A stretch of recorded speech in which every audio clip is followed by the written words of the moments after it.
Le verset de Luc 17, versets 13 à 14.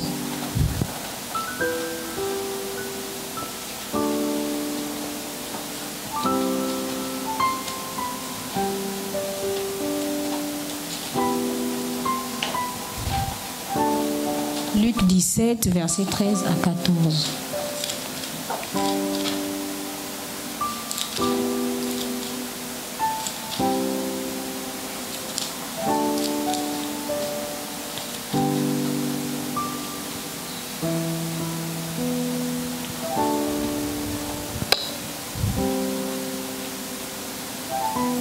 C'est ce que je parlais tout à l'heure. Ici, on nous parle des 10 lépreux. On dit ici, Jésus, maître, aie pitié de nous. Dès qu'il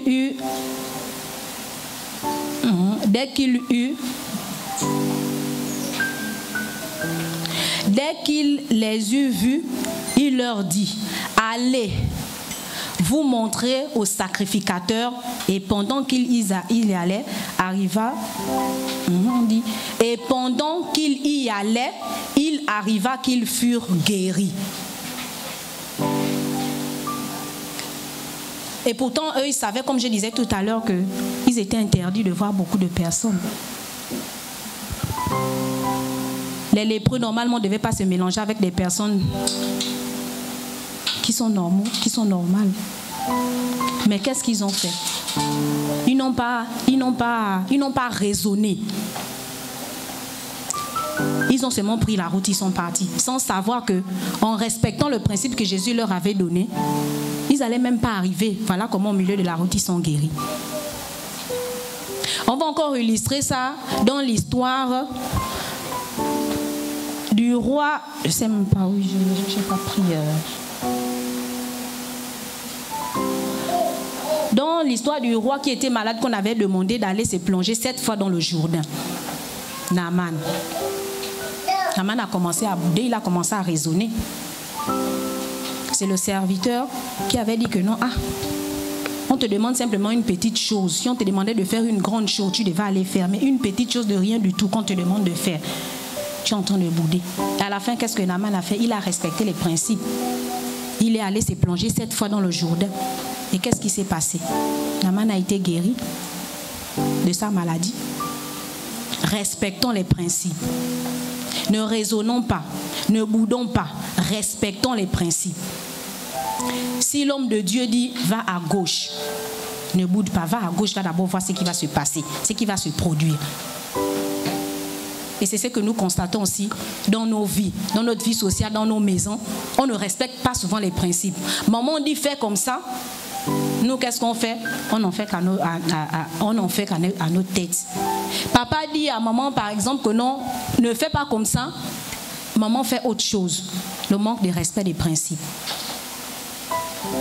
Ça provoque la chute, surtout dans le service de l'Éternel, dans le service de Dieu. Ça provoque beaucoup de chutes. Ici aussi, j'ai un autre principe où j'ai nommé ça de ma manière, ramener les brebis égarées à Dieu. Ça, c'est aussi un caractère de Josaphat. Ça aussi, c'est très important. Quand on est dans le service de Dieu, si on a des personnes qu'on constate qu'ils ne viennent plus à l'église pour un problème ou quelconque, ne restons pas là assis. Allons-y les chercher pour qu'ils reviennent dans la maison de l'Éternel. Allons-y les chercher. On peut illustrer cela avec la parabole sur les brebis égarées. Dans Luc 15, versets 2 à 7. Nous tous, nous connaissons cette parabole-là. Il y avait 100 brebis, un berger avait ses 100 brebis, il y a un qui avait disparu. D'autres personnes disent que non, un seul seulement, il pouvait laisser le brebis là disparaître et il avait 99 qui est resté. Mais qu'est-ce qu'il a fait? Il a abandonné les autres, les 99 brebis pour aller chercher celui qui était perdu. C'est ce comportement-là que nous devions avoir aussi quand nous sommes dans le service de Dieu. Si tu as constaté qu'un frère n'est pas venu, si tu as constaté qu'un frère a un problème ou un frère s'est égaré ou bien qu'il s'est rétrogradé, toi qui as encore l'Esprit de Dieu, toi qui as encore la parole de Dieu, lève-toi, va vers le frère, va vers la sœur, ramène le frère et la sœur dans sa maison. Ne laisse pas la personne qui a chuté, qui est tombée, rester au sol. Va et soulève la personne, ramène la personne dans sa maison. Ça, c'est preuve de compassion aussi. C'est preuve d'amour. Et ce sont ces caractères-là que Josaphat avait en lui. Parce que lui n'oubliait personne. À chaque fois, il rappelait toujours, oh, n'oubliez pas là d'où nous on revient. N'oublions pas notre premier amour, retournons. Et ça, si c'était l'une des forces de Jérusalem. Et le dernier que j'ai trouvé, c'est le dernier principe que j'ai trouvé, c'est n'arrêtez jamais de chercher Dieu. On peut illustrer cela dans le psaume 105, verset 1 à 45, ou Amos 5, verset 4. N'arrêtez jamais de chercher Dieu. Quelles que soient les situations où vous êtes, quels que soient les endroits où vous êtes, n'arrêtez jamais de chercher Dieu. En toutes circonstances, cherchez toujours Dieu. Vous avez vu ce que le prophète a dit lorsqu'il a parlé avec le roi Josaphat. Il a dit ici, mais il s'est trouvé de bonnes choses en toi, car tu as fait disparaître du pays des idoles et tu as appliqué ton cœur à chercher Dieu. Ça, c'est un des caractères de Josaphat. Il cherchait toujours Dieu. Peu importe la situation, peu importe la chute qu'il avait, il cherchait toujours Dieu. Et Dieu répondait toujours. Dieu répondait toujours. Et dans tout ça, on trouve toujours le principe, on trouve toujours le caractère de l'humilité. Tu ne peux pas chercher Dieu et puis tu es impoli. Est-ce qu'il va te répondre? Il ne va même pas te regarder. Tu ne peux pas chercher Dieu, tu es hautain. Tu ne peux pas chercher Dieu, tu minimises les autres, tu ne respectes pas la personne des autres.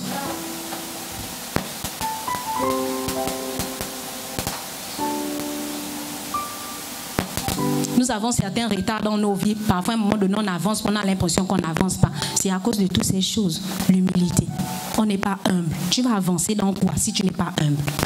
Tout ce que tu as, tu te dis que c'est par ta propre force que tu as. Tu ne reconnais pas que c'est par la force de l'Éternel que tu as eu. Tu n'avances pas.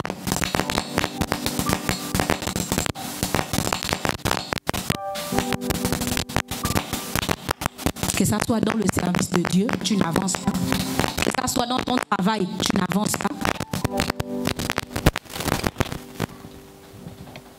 Que ça soit dans ta propre maison, tu n'avances pas. Dans tes affaires, tu n'avances pas. Pourquoi? Parce que tu n'es pas humble. Tu es orgueilleux. Et ça, Dieu n'aime pas.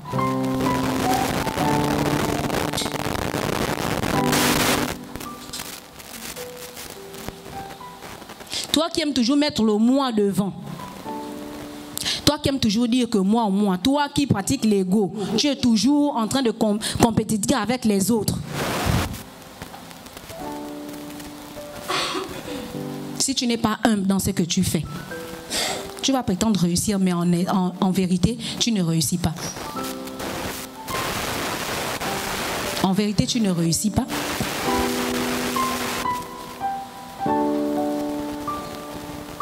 Tu vas avoir des voitures, tu vas avoir beaucoup de magasins et tu hausses les épaules, tu dis que non, c'est moi. Non, mais charnellement, on voit que tu as les voitures. Charnellement, on voit que tu as des maisons. Mais spirituellement, il n'y a rien. Tu es vide. Parce que tu n'es pas humble. Tu es rempli d'orgueil et Dieu n'aime pas l'orgueil.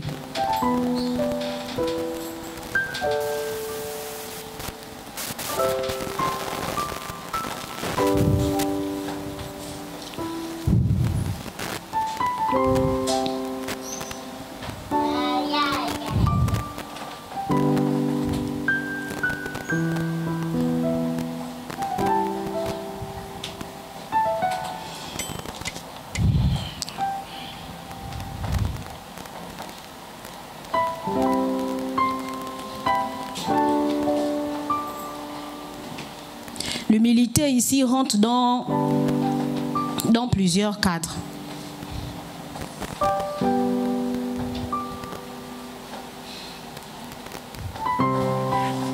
Je disais, l'humilité est un principe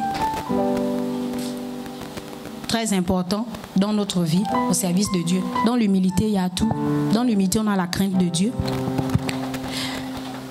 Dans l'humilité, on a l'obéissance. Dans l'humilité, on a la compassion. Dans l'humilité, on a l'amour. Prenons exemple comme la personne de Jésus. Prenons exemple à la personne de Jésus. Jésus était quelqu'un de humble.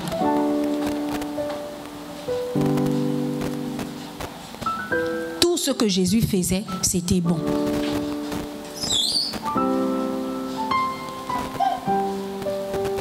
Que ça soit dans le service. D'abord, Jésus a passé toute sa vie même dans le service. Même quand il savait qu'il pouvait faire quelque chose et que ça devait réussir, qu'est-ce qu'il faisait? Il était toujours humble. Il repartait toujours vers son Père. Même quand il s'est fâché,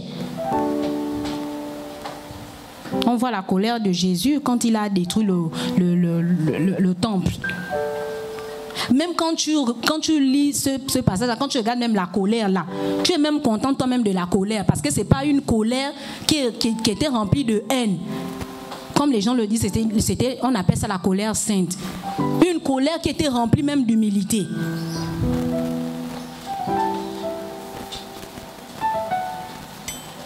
Prenons l'exemple à la personne de Jésus. Soyons humbles. Désormais, si quelqu'un n'a pas ce caractère-là, d'être humble, soyons humbles. Ça va t'amener loin. Soyons humbles. Ça va t'amener à des endroits où tu ne pensais jamais aller. Avec Dieu. Être humble ne veut pas dire que non, tu es en dessous des autres, non.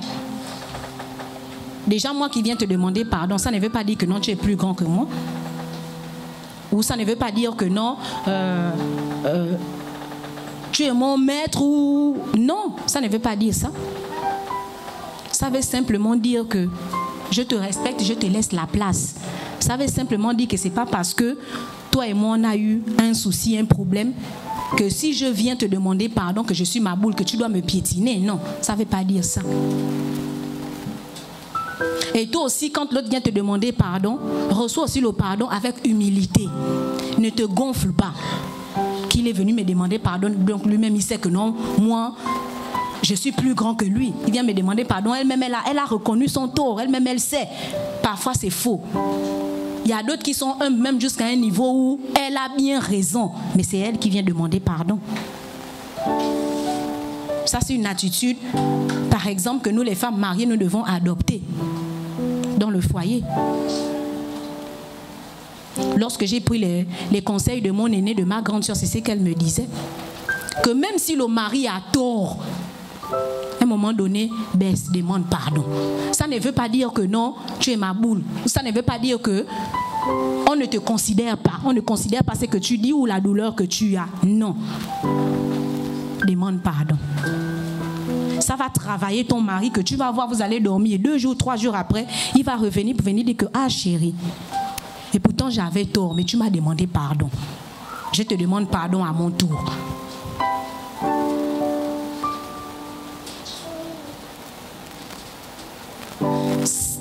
L'humilité, c'est vraiment un caractère extraordinaire, je vous assure. Parce que l'humilité fait des miracles. J'en ai déjà vu. Aujourd'hui, si je suis à la place que je suis, c'est à cause de l'humilité. Quand je suis rentrée à la SEG, j'étais comme une brouette. Je m'explique. J'étais ma boule. On ne m'envoyait pas ma boule. Partout, même si je suis en train de faire mon travail. Maman Ashley va me prendre les enfants à l'école. Pendant que je suis en train de travailler, on m'envoie aller prendre les enfants à l'école. Maman Ashley va m'acheter les médicaments. Maman Ashley, je faisais ça à tout moment. Et aujourd'hui, quand on a demandé à tous les chefs que quelle est la personne que vous voyez capable d'occuper le bureau de telle agence, tous ont dit que non, Ashley. Parce que je sais parler aux clients, je sais me mettre à ma place, parce que je rendais des services sans me poser des questions, sans bouder. Je rendais des services. Et mon nom est sorti, Madame Zandi. Ils m'ont tous appelé pour me dire que désormais, tu ne seras plus en ville. Désormais, tu vas occuper le seul bureau qui est en Zion. Tout ça là, c'est quoi? C'est l'humilité. Et pourtant, ce qu'ils me faisaient, ce n'était pas bien. Normalement, ce n'était pas bien. Je ne suis pas un vague-messe ou bien je ne suis pas une brouette. Je ne suis pas venue à la SEG pour servir mon collègue ou bien ma collègue. Je suis venue pour servir la société. Mais vous faites maintenant de moi comme si j'étais devenue, je ne sais pas, un tapis. Faire comme ça, là, je suis là comme un mouton. On va acheter la nourriture. Parfois, vous pouvez m'envoyer même 5 fois dans la journée. Je n'ai même pas terminé mon travail. Et à la fin, c'est moi qui recevais les blâmes. Et ça m'a mené où? Vous allez aller dans toute la SCG, vous allez demander Ashley. On vous dira qui je suis. Même si peut-être ils ne reconnaissent pas mon travail, mais Dieu reconnaît mon travail. Et lui-même, il sait que si je suis là, c'est parce que j'ai été humble. Et j'ai mérité cet endroit à cause de mon humilité. Tous les chefs de la SEG, je les appelle que papa, ils sont dépassés. Toutes les mamans que maman, papa. Il y a d'autres même à un moment donné qui se sont même énervés parce que eux, ils voulaient me convoiter. Dire que non, ah, toi là, toi tu es trop intelligent, toi tu nous appelles papa. J'ai dit non, c'est le respect. C'est le respect. Et jusqu'aujourd'hui, là, je ne peux pas avoir un problème à la SCG sans qu'un chef ne me défende. Toujours non, la petite là, elle salue les gens avec respect, elle est humble. Tu ne vas pas lui voir en colère.